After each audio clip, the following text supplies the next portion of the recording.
Well, hello there. In case you are hearing some background noise, I am doing an appointment, and so you may even hear some speakers calling out names. But I'm trying to multitask today because we've got a lot to do. But I wanted to make sure I give you this overview. So we're talking about on the day five, I'm sorry, unit five, but day three is very important for us to discuss in classroom. So I pray that you would take some notes on what you're hearing me say. I'm sure you've read it by now, at least I trust you have. As you can see, it's talking about the objective, which is to help you clarify the meaning of the phrase adult child.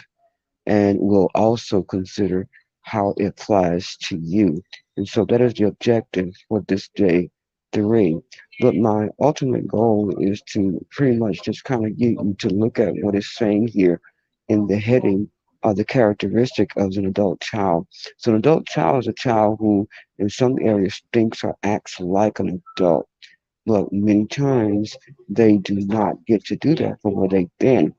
And so such things as planning instead of playing, caring for parents rather than being nurtured by them, creating his own stability zones in life, taking care of taking care of her own basic needs too soon. That can mean him too, developing I should say, his or her own view of reality, and shouldering his or her own views.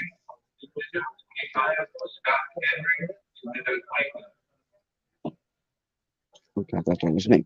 Anyway, an adult child is an adult who is still dealing with unresolved childhood issues, unfinished playtime. And so that means they struggle with seeing themselves as an adult, or they're locked in or controlled by pain or childhood. They're enmeshed with one or both parents, or are running from one or both parents.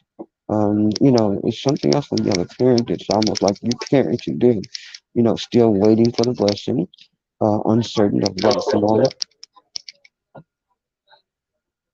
uncertain of what is normal, possessing an oppressive need for validation. Okay, so char- characteristics of adult children um, means that some of these areas, as you see here on page 94, they're talking about some circle traits to describe how meeting a neglecting basic childhood needs affect the development of this trait, that possibly could be a part of you. So the first thing we talked about was children guess at what normal behavior is. The second thing it says adult children have difficulty following a project through from beginning to end. And the third thing, adult children lie when it would be just as easy to tell the truth.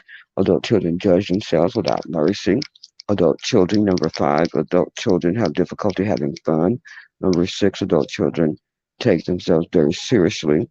This is the one I thought was very striking. Adult children have difficulty with intimate relationships, and that is so true because they're so used to being a parent or meeting the needs of everybody else. And then number eight, adult children overreact to changes over which they have no control. Adult children, number nine, constantly seek approval and affirmation, which is true. We constantly try to find out if this is going to be okay or it's going to be suitable, or do I meet the standard to be able to be strong. Number 10, adult children usually feel that they are different from other people. Number 11, adult children are super responsible or super irresponsible. I thought that was striking because it is very true. It's either you're going to be overbearing with what you do, or you're going to be under, meaning that you're not doing enough, you're not responsible enough. Number 12, adult children are extremely loyal, even in the face of evidence that the loyalty is undeserved. And many times we find ourselves trying to meet the needs of others, trying to take care of everything for everybody, and many times they don't deserve that because I call them sapsuckers. They're trying to get everything from you and never bringing anything to the table, but need, and whine, whine, whine, and always have an excuse for why they need you when actually they just want to use you for their benefit. Number 13, adult children are impulsive. This says that they tend to lock themselves into a course of action without giving serious consideration to alternative behaviors or possible consequences. This impulsivity leads to confusion, self-loathing, and loss of control over their environment. In addition, they spread an excessive amount of energy cleaning up the mess, meaning you taking too long to try to figure out how you're going to take care of something that you should have known up the road before it even came. You just did it because you just impulsively want to get it done or want to see if you can conquer it. But you got to be very, very careful with that.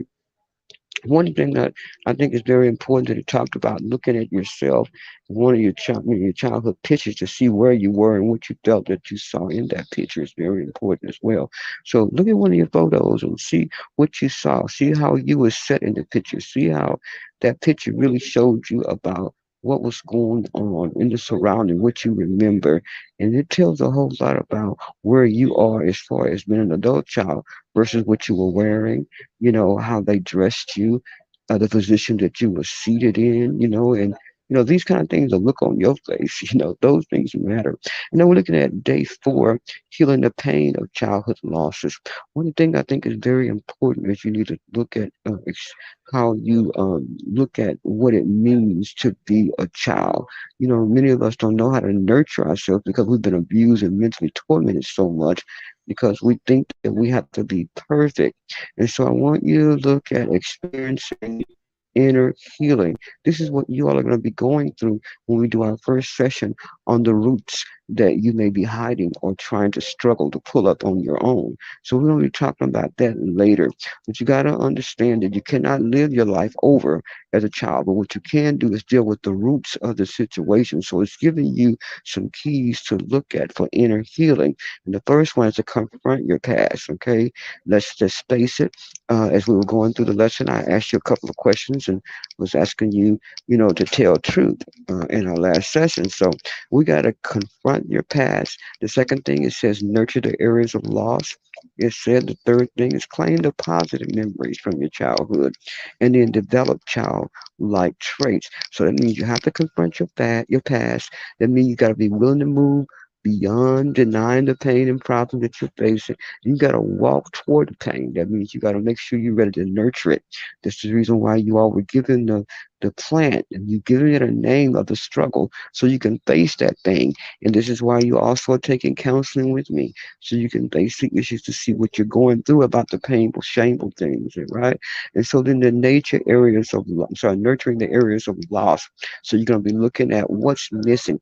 As you talk to your plant, that means you're just saying, okay, I already know I'm trusting that you're going to grow up so I can see that I am nurturing you and paying attention to you so that I can look at my emotional and physical wellness, because whatever you're dealing with emotionally, it can affect you physically. I mean, in your heart, in your soulish realm where you still got things tied up, but you don't know how to get it untied because you just want to be connected. You want to feel good. You want to feel a part of something, but nurture the areas of loss. Many of you have a lot of loss behind childhood memories, behind things you made bad decisions about, behind things right now that's a struggle for you to let go of.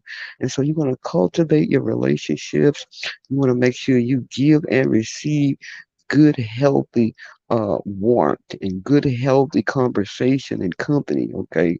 So you think about what did you miss out on, is what it's asking you to look at this list on page 98, to look at the list below and to mark the activities that appeal to you, such as sitting in the park.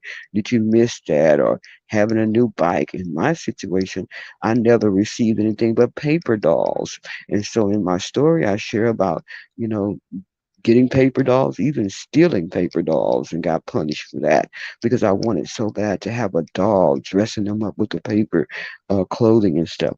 And so now someone one day had read my book and they gave me a real doll with clothes, real clothes. And so I still have that doll. It's in my room and I can change her clothes as I choose. She's an adorable baby doll with clothes. So we think about what we miss. Sometimes I think about we never remember actually having a Christmas tree, maybe once or twice.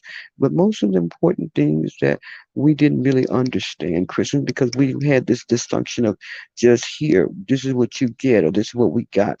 From back then, they call it the good fellows. You sign up for the good fellows and they would give us toys for those indigent homes.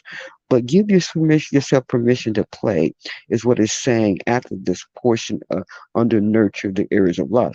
Give yourself a permission to play. And if you need help in having fun, get someone you know that's responsible and want to give you some clean fun and to do some things that's going to make you strong and not to take you backwards. And that this other part is telling you what will you do to nurture your areas of loss. Think about what would you do right now to nurture where you've been lost.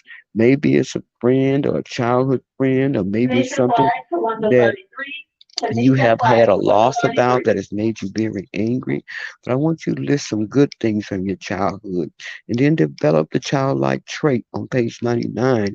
Look at some of those childlike traits that you can nurture for yourself. At the bottom of page 99, it says complete these statements. And I really want you to complete them. And when I'm talking about them in class, I will confront my past by what? What are you going to do? We're in this class now, you're reading all these things, but what do you actually want to do to confront your past? What are you actually doing right now besides nurturing your plant that you've given a name? How are you going to confront your past for real? Past relationship, past people. You need to make sure that they understand where you are and why you where you are. You don't need to explain that to them, but I want to know how are you going to confront your past thing that you know that's shameful, past thing that you know that's going to have to be a part of your testimony. You be able to help anybody else. Well, they're calling my name. I gotta go. I'll finish up.